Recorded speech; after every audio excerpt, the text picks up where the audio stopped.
விதைகள் இயக்கம் இது மண்ணிற்கு மக்களுக்குமான விதைகளின் குரல். 2 தினங்களுக்கு முன்பு விழுப்புரத்துல நடந்த ஒரு ஆர்ப்பாட்டத்துல அண்ணன் சி.வி. சண்முகம் அவர்கள் ஒரு வார்த்தையை எதர்ச்சியா தான் விட்டுருப்பாரு. அது நம்ம எல்லாருக்குமே தெரியும்.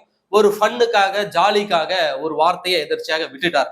அதை புடிச்சுக்கிட்டு திடீர் யோக்கியவான்கள் அப்புறம் கலியுக கண்ணகிகள் எல்லாருமே இன்னைக்கு பொங்கி எழுந்திருக்கிறார்கள். அவர்களை பற்றி தான் இந்த காணொலியில நாம இன்னைக்கு பார்க்க போகிறோம். இது வரைக்கும் நம்முடைய இந்த சேனலை நீங்க சப்ஸ்கிரைப் பண்ணாம இருந்திருந்தா மறக்காம சப்ஸ்கிரைப் பண்ணுங்க. அப்படி பக்கத்துல இருக்க அந்த பெல் சிம்பலையும் கிளிக் பண்ணிட்டீங்கன்னா நாம போடக்கூடிய வீடியோக்கள் உடனடியாக உங்களை சேரும். அண்ணன் சி.வி. சண்முகம் அவர்கள் ஒரு போராட்ட காலத்துல பேசும்பொழுது என்ன சொல்கிறார் என்றால், 5 வருஷமா சும்மா இருந்துட்டு ஆட்சி முடிய போற கடைசியில மக்கள் கிட்ட உங்க கனவு என்னன்னு சொல்லுங்க, நான் நிறைவேற்றுறேன் அப்படின்னு சொல்லிட்டு இந்த மு.க. ஸ்டாலின் பொம்மை முதல்வர் போட்ட டிராமாவை எல்லாரும் பார்த்திருப்பீங்க. அப்ப அதை தான் அண்ணன் அவர்கள் மேற்கோள் காட்டுறாரு. அவர் மேற்கோள் காட்டி, யோ இத்தனை வருஷம் சும்மா இருந்துட்டு ஆட்சி முடிய போற கடைசி டைம்ல ஆட்சி முடிய போற இன்னும் ஒரு 4 மாசமோ 5 மாசமோ தான் இருக்கு. அப்போ உங்க கனவை சொல்லுங்க, நான் நிறைவேற்றுறேன்னா அப்ப இது டிராமாவா இல்லையா? இது நாடகமா இல்லையா? அப்ப இதை யாரை ஏமாற்றுவதற்கு? இதைத்தான் அண்ணன் சுட்டி காட்டுறார். அவரு எதர்ச்சியாக ஒரு ஃபன்னுக்காக காமெடிக்காக சொன்னதுதான். இதுக்கு அப்படியே திடீர்னு யோக்கியன் ஆயிட்டானுங்க. திமுக காரன், இந்த கம்யூனிஸ்ட் கட்சிக்காரன், காங்கிரஸ் கட்சிக்காரன், இவனுங்கெல்லாம் திடீர்னு யோக்கியமானுங்களா மாறிட்டானுங்க. திடீர் யோக்கியவானுங்களாம் அப்படியே சர்ற மாதிரியா அண்ணன் மேல அப்படியே கேள்வி கேட்க ஆரம்பிச்சிட்டாங்க. அண்ணன் அவர்கள் வாய் தவறி வந்ததுதான், ஒரு ஃபன்னுக்காக சொன்னதுதான். இருந்தாலும் அண்ணன் அவர்கள் உடனடியாக மன்னிப்பு கேட்டார். இல்ல நான் பேசுனது தப்புதான், நான் வருந்துகிறேன் அப்படின்னு சி.வி. சண்முகம் அண்ணன் சொல்லிட்டாரு. ஆனா அவரை கண்டிக்க இந்த திமுகவினருக்கோ காங்கிரஸ் கட்சிக்காரனுக்கோ இந்த கம்யூனிஸ்ட் கட்சிக்காரனுக்கோ துளியாவது அருகதை இருக்கா அப்படின்னு தான் நான் கேட்பேன். ஏன்னா ஒரு 3 நாட்களுக்கு முன்பு கம்யூனிஸ்ட் கட்சியை சார்ந்த மதுர் சத்யாவோ என்னவோ அந்த பொறுக்கி பைய பேரு கிட்டத்தட்ட 36 பெண்களுக்கு பாலியல் சீண்டல், பாலியல் தொல்லை கொடுத்து ஒரு பொண்ணை அபியூஸ் பண்ணி அந்த பொண்ணினுடைய வீடியோவை அவருடைய சர்க்கிள ஷேர் பண்றாரு. இங்க பாருங்க, நான் போட்டேன் அப்படின்னு சொல்லிட்டு. அதனால கம்யூனிஸ்ட் கட்சி அந்த பெண் இமெயில்ல புகார் அனுப்ப கம்யூனிஸ்ட் கட்சி அது விசாரிச்சு பார்த்தோன்னே அனைத்து ஆதாரங்களையும் பார்த்துட்டு அவனை அடிப்படை உறுப்பினர் இருந்து மற்றும் துணை அமைப்புல இருந்து அத்தனை பொறுப்புல இருந்து கம்யூனிஸ்ட் கட்சி அவனை நீக்கிறது. புரியுதுங்களா? நீக்கிறது. அப்ப இப்பேற்பட்டவனை தன்னுடைய கட்சியில வச்சுக்கிட்டு ஒரு பாலியல் குற்றவாளியை 2-3 நாளைக்கு முன்னாடி நீங்க நடவடிக்கை எடுத்துங்க.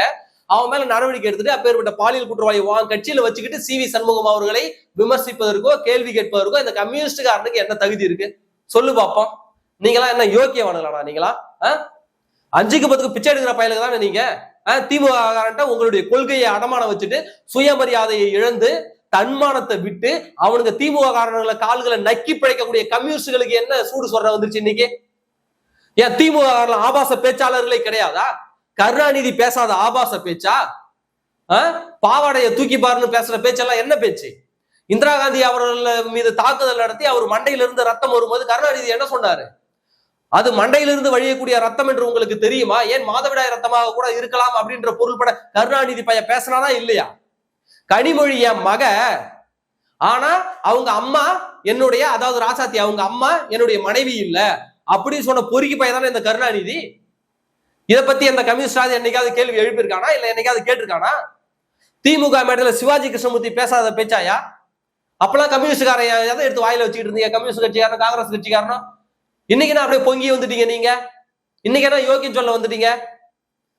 அப்ப நீ யோக்கியவனா இருந்தா எந்த கட்சியில எவ பெண்களை பற்றி இழிவாக பேசினாலும் நீங்க அதற்கு கண்டனம் தெரிவிக்கணுங்க. அதை நீங்க கண்டிச்சு பேசணும். அப்ப திமுக என்ன பேசினாலும் நவதோரத்தையும் பொத்திக்கிட்டு இருப்பேன் அப்படின்னு சொல்லிட்டு இந்த பக்கம் ஏதாவது வாய் தவறி ஒரு வார்த்தை வந்துச்சுன்னா அங்க போயிட்டு பிள்ளை மொக்கிறது என்ன மாதிரியான ஒரு அரசியல் இது? அப்ப நீ யோக்கியவானா இங்க வேஷம் போடுற நீ, அதை நாங்க நம்புன்னு இந்த தமிழ்நாடு மக்கள் நம்பிடுவாங்க. பெண்களுடைய பாதுகாப்பு பற்றியோ பெண்களுடைய மான மரியாதை பற்றியோ பேசுவதற்கு இந்த திமுக துளி கூட இருக்கிறது கிடையாது. என்னவா இவனுக்கு அப்ப விட்டு காசை எடுத்து கொடுத்த மாதிரி ஓசி பஸ் ஓசி சொல்லி பெண்களை இழிவுபடுத்துறது நீங்க. நாங்க கொடுக்குற 1000 ரூபாய் தான் நீங்க லிப்ஸ்டிக்கை பூசிக்கிட்டு பல ஃபேர் லவ்லி போட்டுக்கிட்டு திரியிறீங்கன்னு சொன்னது திமுக காரணங்க. அவனுங்களை போய் திமுக முதல்ல கண்டிக்கடா, அப்புறமா இங்க வருவீங்க நீங்க. 1000 ரூபாய் நாங்க தரோம் மாசம் ரீசார்ஜ் பண்ணி லவர் கூட பேசுன்னு சொன்னது யாரு? அதிமுகவை சார்ந்தவர்களா? அப்ப 1000 ரூபாயை கொடுத்துட்டு இந்த தமிழ் பெண்களை கொச்சப்படுத்துறது திமுக காரன். அவனை கண்டிக்கிறதுக்கு இந்த கூட்டணி கட்சிகளுக்கு துப்பு கிடையாது. கனிமொழி என்னவோ தூக்கிட்டு வந்துட்டாங்க.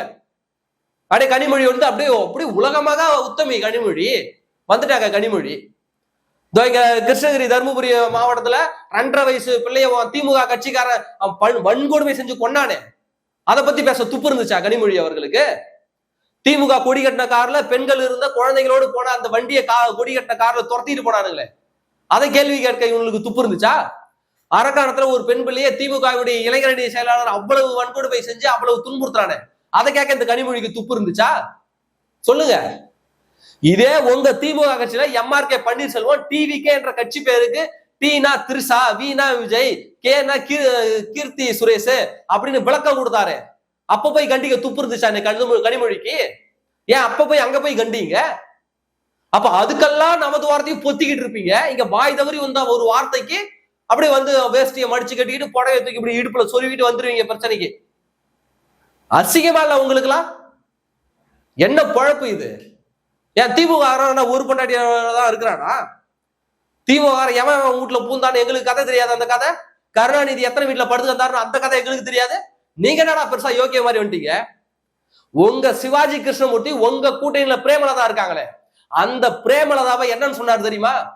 அந்த பிரேமலதா முண்டை, எப்படி பிரேமலதா முண்டை எங்களை விமர்சிக்கிறா, எங்க தளபதி ஸ்டாலினை விமர்சிக்கிறான்னு சொன்னது யாரு? உங்க சிவாஜி கிருஷ்ணமூர்த்தி. அப்ப கண்டிக்க வேண்டியதான கனிமொழி? மேடையில உட்காந்து எல்லாரும் சிரிச்சானுங்களே, எங்கள் அன்னையார் பிரேமலதா அவர்களை இப்படி கொச்சையாக பேசுறானே சிவாஜி கிருஷ்ணமூர்த்தி. அப்பெல்லாம் எல்லாம் பார்த்துட்டு தானே இருந்தீங்க. வடிவேலு பிரேமலதாவை என்ன சொன்னா? என்ன சொன்னா பிரேமலதா அவர்களை? அந்த அம்மா பேராசை பிடிச்சாலே இது பொட்டிக்காக அலையுதுன்னு மேடையில விமர்சா பையதானே. அவனெல்லாம் உங்க கட்சியில தூக்கிட்டு வந்து வச்சிருக்கிறீங்க. ஏன் அவனுங்கெல்லாம் கண்டிங்களா பாக்கும்? அவங்க மேலாம் உங்க கண்ணு போவாத கனிமொழி கண்ணு? இப்படி திமுக கட்சிக்காரன் என்ன அட்டூழியம் பண்ணாலும், இத்தனைக்கும் காங்கிரஸ் கட்சியான திமுக கூட்டணி இருக்கா. இந்திரா காந்தியை எவ்வளவு கேவலமாக கீழ்த்தரமாக பேசணுமோ அத்தனையும் செஞ்சவன் திமுக காரணங்க. இந்திரா காந்தியோ கணவனை இழந்தவள், சுப்பிரமணிய சாமியோ காஞ்சி சங்கராச்சாரியோ பிரம்மச்சாரியோ என்னமோ சொல்லி அப்படியெல்லாம் இழிவுபடுத்தி பேசுறவங்க தான் இந்த திமுக காரணங்க, இந்த கருணாநிதி காரணங்க. அவனுக்கு கூட வெக்கமே இல்லாம காங்கிரஸ் கட்சியான கூட்டணி வச்சுக்கிட்டு இன்னைக்கு அவனுக்கு சொம்பு தூக்கிட்டு பூஜா அடிச்சுக்கிட்டு இன்னைக்கு வந்து அதிமுக வந்து விமர்சிச்சுட்டு இருக்கானுங்க.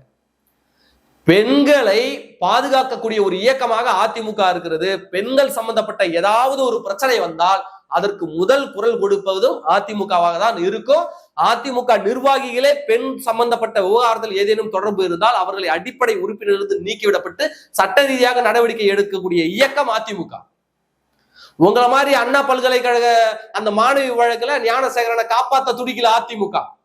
பொள்ளாச்சி வன்கொடுமை வழக்கு வந்த உடனடியாக அந்த விசாரணையை சிபிஐக்கு மாற்றி வைத்து அந்த குற்றவாளிகளை கைது செய்து உடனடியாக விசாரணையை தொடங்கியவர் அதிமுக தலைவர்கள்.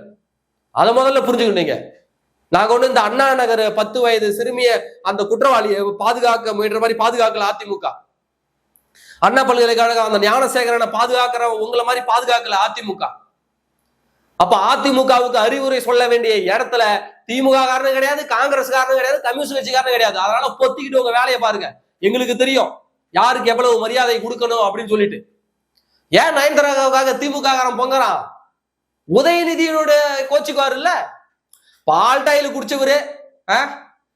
இன்னாருக்கும் அவங்க மட்டும் கரெக்டா இருந்தாங்க, இன்னாருக்கும் பால் டாயில் யாருக்காக குடிச்சாரோ அவங்க அந்நியாரா வந்திருப்பாங்க இந்த திமுக காரணங்களுக்கு. அதனாலதான் பொங்கறானுங்க. ஏன்னா எவ்வளவோ பேர் மீது நடவடிக்கை எடுக்காத இவனுங்க ராதா ரவி மேல மட்டும் ஏன் நடவடிக்கை எடுத்தானுங்க? ஒண்ணும் இல்லைங்க, ராமாயண கதையில நம்ம நயன்தாரா நடிக்கிறாங்க. நடிக்கும் போது ராதா ரவி ஒரு மேடையில பேசுறாரு. என்ன தெரியுமா பேசுறாரு? சீதையா நடிக்கிறவங்க கையெடுத்து கும்பிட மாதிரி இருக்கணும், கை தட்டி கூப்பிடுற மாதிரி இருக்கக்கூடாதுன்னு நயன்தாராவை சொல்லிட்டாரு மறைமுகமாக. உடனடியாக அப்படியே கட்சியில இருந்து அப்படியே பறக்குது, அறக்க பறக்க வந்து ராதா ரவியை உடனடியாக பதவி அப்படியே பதவியில இருந்து தூக்கி கடாச்சிட்டானுங்க. ஆனா இந்த நடவடிக்கைய எத்தனையோ பேரை இழிவாக பேசுறே மத்த திமுக கட்சிக்கார மேல இத்தகைய நடவடிக்கை திமுக காரன் எடுக்கல. ஏன் நயன்தாரா மேல மட்டும் திமுக காரனுக்கு பாசம் பொங்கிட்டு வருது? ஏனென்றால் பால்டாயில் குடித்த ஒரே காரணம் தான். இதுக்கு மேல நான் விளக்கமாக விரிவாக சொல்ல விரும்பல. அதனால அதிமுகவை விமர்சிப்பதற்கோ அதிமுகவினுடைய தலைவர்களை விமர்சிப்பதற்கோ திமுக காரனுக்கோ காங்கிரஸ் காரனுக்கோ கம்யூனிஸ்ட் கட்சிக்காரனுக்கோ வேற எவனுக்கும் துளி கூட தகுதி கிடையாது. எங்களுக்கு தெரியும் நாங்கள் என்ன அரசியல் செய்ய வேண்டும், நாங்கள் என்ன பேச வேண்டும் என்பது எங்களுக்கு தெரியும். அதனால் தமிழ்நாடு மக்கள் இவருடைய நாடகங்களை எல்லாம் நீங்கள் நம்ப கூடாது. நன்றி.